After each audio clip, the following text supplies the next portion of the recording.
Dag sê en welkom weer by Lig Kinders. En vandag doen ons weer 'n aktiwiteit. Kom ons kyk gou daarna. Ek gaan gou hom hier op die skerm vir julle gooi.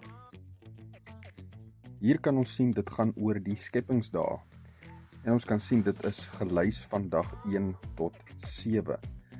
En van dag 1 tot 7 is daar oop blokkies langs aan elkeen. Dit is alles aan die linkerkant van die papier. Aan die regterkant van die papier sal ons sien daar's 'n snipperlyn en al daai blokkies daar kan jy dan uitknip. En dan vat ons daai blokkie en ons pas dit by die korrekte dag. Jy sal sien daar by dag 4 het ek so 'n bietjie van 'n hint gegee. As jy mooi kyk. So dan vat jy daai blokkie, jy pas hom daar en jy plak hom op. Dan as jy met die kind hierdie aktiwiteit doen en jy het nou gesien wat hoort waar en jy is gelukkig met dit wat jy het, dan kan jy ook natuurlik die verduideliking gee van hierdie skepingsdae. Daar is 'n natuurlike kant om dit te verduidelik, laat dit uitwerk. En daar's 'n geestelike kant om te verduidelik, dat dit uitwerk. Die van julle wat nie daarvan weet nie, voel vry om vir my te laat weet.